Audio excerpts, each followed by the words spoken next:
Hello, everybody, and welcome back to another episode of the Deep Penetration Podcast. My name is Danny, and today we are talking about, or we're discussing another topic that I'm sure many of you have probably had some personal experience with, and that is porn. And this episode is titled Porn is Ruining Your Relationship, the Unrealistic Expectations in the Bedroom. I wanted to start by sharing a quick story, right? A client of mine once confided that he felt this immense pressure to perform in the bed like the actors that he saw in porn, right? He believed that every encounter needed to be like this athletic event, complete with like the perfect bodies and flawless execution and making the other person moan and groan and super loud and all this stuff, right? So this left him feeling super inadequate and anxious about sex, which took a toll on his relationship. So if this sounds familiar, you are not alone.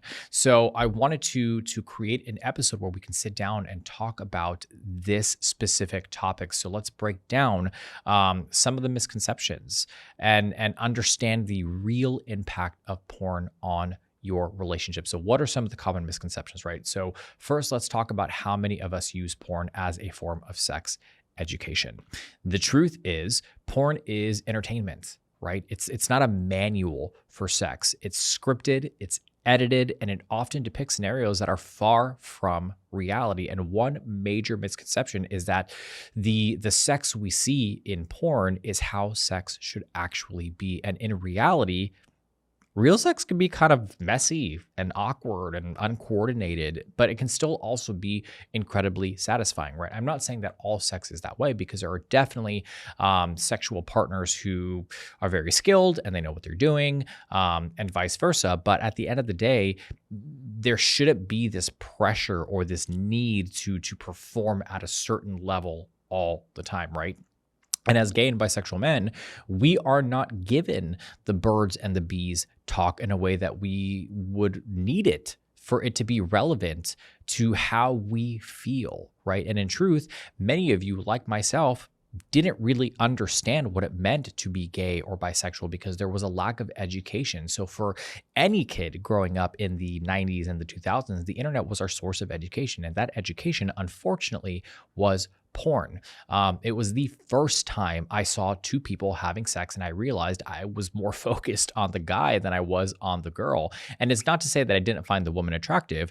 It was just I was intrigued by the guy, right? And my sex education was watching porn.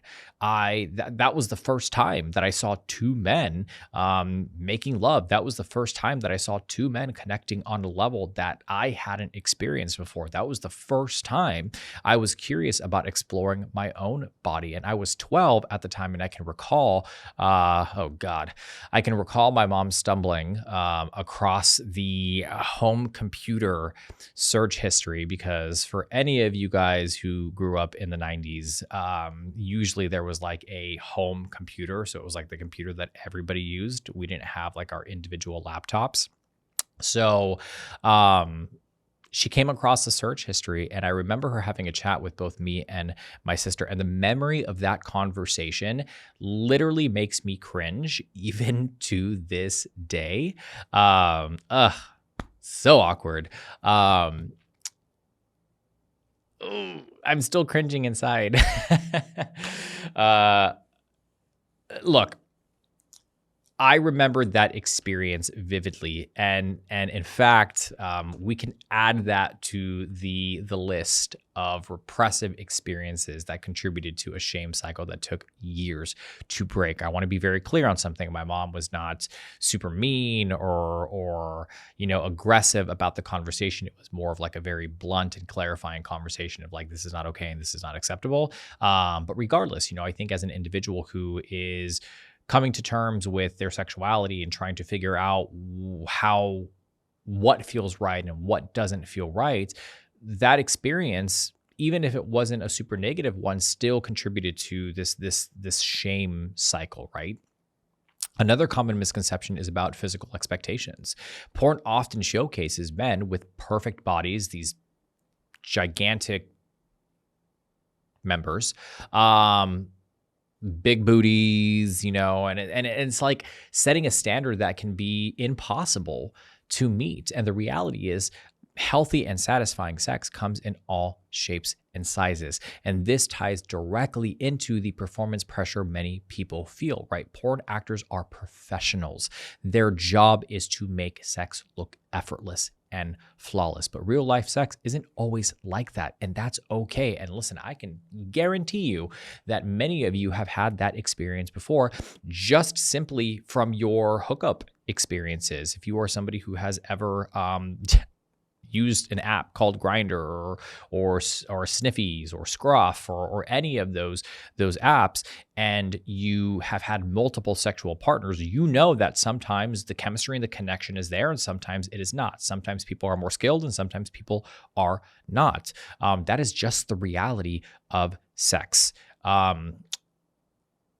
What is the psychological and emotional impact here, right? So I wanted to delve in a little bit into the psychological and emotional impacts of these unrealistic expectations. And one of the biggest issues in the gay community is self-esteem, right? So constantly comparing ourselves to others and highlighting individual flaws by trying to get rid of them.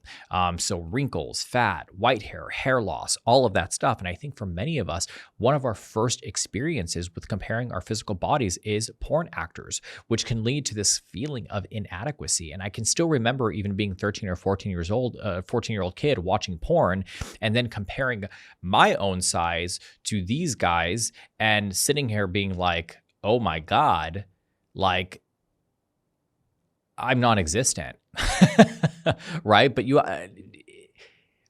think about it now in hindsight and I'm like, okay, I was 13, 14 years old, right? And I'm comparing myself to like 20, 30, 40-year-old guys being like, what's wrong with me? It's unrealistic. And again, like I said, granted, in hindsight, I recognize that that's ridiculous given the age differences, but it was still my experience nonetheless. I was classically conditioned to believe that if I didn't have this massive member, I would not be able to please my partner or the person that I loved. And I also came to believe that the smaller the member, the less masculine that person was, and therefore they needed to take on more of the feminine or the submissive role in that dynamic. But here's the thing. If we're always expecting our partners to look and perform like porn stars, it can create a lot of strain in the relationship. And this pressure can lead to dissatisfaction and even reduced intimacy within the relationship. So some of you might have also developed a dependency on porn, right? Finding it difficult to be aroused by your real life partner, feeling the need to fantasize about somebody else while you're being intimate with your partner, closing your eyes and imagining it's somebody that you've seen in a porno or whatever the case may be. And this can lead to significant problems in maintaining a healthy sexual relationship. And I know this because I struggled with this for a long time. And here's something interesting, actually, that I just thought of as I was talking about that. I wonder if there's any correlation to the excessive need.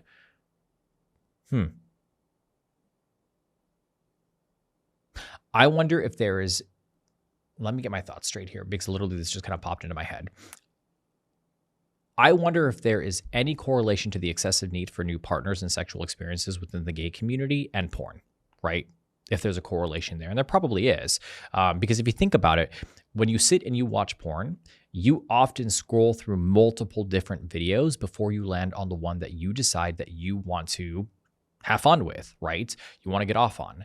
And over the days, the weeks, the months, the years, you virtually step into the bedroom of hundreds, if not thousands, of different men having different sexual experiences and expressing that experience in different ways. So is it possible that porn has classically conditioned us to crave multiple partners because that is what pleasure and happiness looks like, right? And even deeper than that, are we trying to recreate that one scene with that one particular porn actor that we fell in love with or we found wildly attractive, right?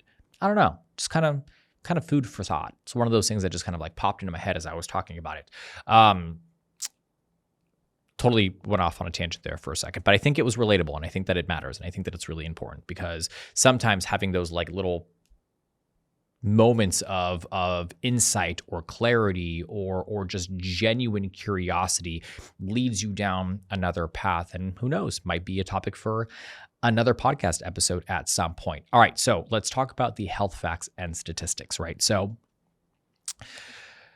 excessive porn consumption has actually been linked to erectile dysfunction in many men. And studies have shown that over reliance on porn can make it difficult to achieve arousal and performance in real life sexual encounters. Additionally, it can also decrease libido. So when our brains are constantly being bombarded with hyper stimulating images and real life sex and all those things,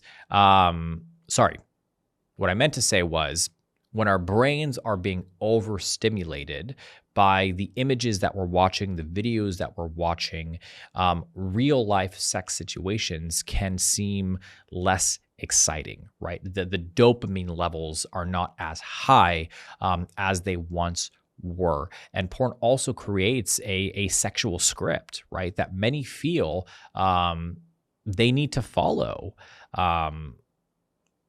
And maybe this is something that you yourself have experienced as well. And that script that's running in your head about how you should be going about the business, right? Can reduce your ability to really kind of express yourself, right? And what feels natural and right for you. It can limit your ability to experiment because you think that there's a certain way that you should be doing everything, right? Like you should go from missionary to doggy, from doggy to missionary, and then that's it.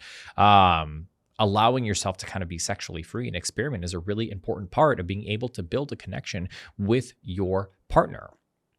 So what are some solutions here, right? What's some advice that I can provide in this situation or around this specific topic? And what can we do to start to overcome these unrealistic expectations? First, obviously, open communication with your partner is crucial. It's important, right? So discuss your desires, discuss boundaries, and the impact of porn on your relationship. So you want to set mutual expectations, which can help to alleviate a lot of that pressure that you're feeling. And yes, I am telling you that if you do have an issue with excessive porn consumption and all of that stuff, maybe it's time to have a conversation with your partner about that. Maybe your partner can help you through that. Now, I understand that it may cause some insecurities in your partner, right? But at the end of the day, I think a lot of people watch porn, and it is highly likely that your partner probably also consumes porn as well. So being able to kind of just freely and openly have that discussion kind of pulls some of that shame or that stigma that is connected to it. The second thing here is be mindful of your porn consumption, right? So treat it like entertainment. Don't treat it like a guide. Diversify your sources for sexual education with resources that are realistic and that are informative. So you can go and look up sexual techniques through Kama Sutra. You can buy sex education books. You can read and watch research when it comes to stimulation and pleasure. Like there are many different avenues that you can take separate from porn. The third thing here is focus on intimacy with your partner, right? Emotional connection and intimacy are far more important than a flawless performance. So practices like non-sexual physical affection and emotional sharing can enhance your relationship. And what do I mean by that, right? Your entire relationship does not have to be focused on or orbit sex. That should not be the primary foundation of your relationship. Is an important part of the relationship? Yes. Is it something that the two of you may enjoy and you like doing? Yes. Is it a bonus and a benefit of being in a relationship with somebody or even not being in a relationship with somebody? The answer is yes. But realistically speaking, if you actually want to connect on a deeper emotional level with your partner, putting sex to the side for a little bit is really important. And the reason why I say this too is because if you're able to develop a stronger emotional connection with your partner, if you're able to develop a stronger mental connection with your partner, the sex is that much better. And, I say all of that with the understanding that some people, even yourself, might be addicted to porn to some degree, right? And overcoming a porn addiction can be incredibly challenging, but there are several techniques that are grounded in science and psychology that have proven to be effective. So some of those strategies that are rooted in science are, for example, cognitive behavioral therapy, CBT, if you haven't heard of that. And it is one of the most effective treatments for various addictions, so including porn addiction as well, right? They usually utilize it for drug use, for alcohol use, for trauma, those kinds of things. So it helps you identify and challenge negative thought patterns and behaviors and replace them with healthier ones. And I'm not going to get into this too much because I'm not a licensed therapist, and therefore I would recommend seeking a therapist that specializes in CBT or having a conversation with your current therapist about it.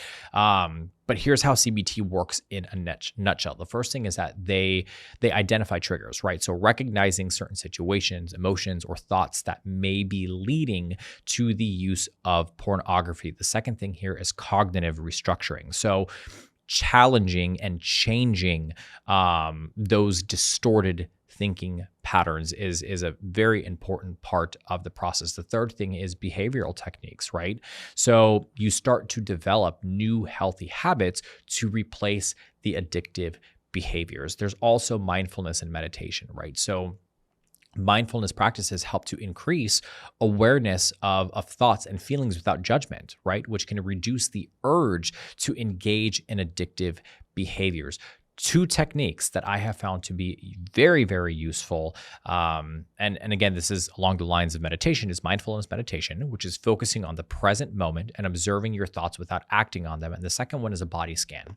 So increasing your awareness of the physical sensations can help to reduce stress. It also helps you to pinpoint when you are emotionally triggered, where you're feeling it in your body. So then you can focus on that area and relax that area, which in turn helps to alleviate some of the intrusive thinking, some of those anxious thoughts. There's also support groups, right? So support groups provide a sense of community and shared experience, and some resources that you can explore.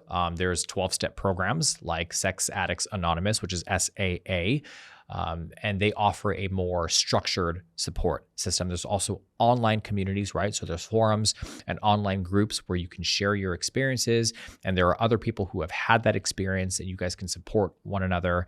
And then there's also the option of a digital detox and restricting yourself when it comes to the amount of porn you are consuming. So limiting and eliminating access to porn can help break the cycle of addiction. And there are some strategies to that, but I want to be very clear here.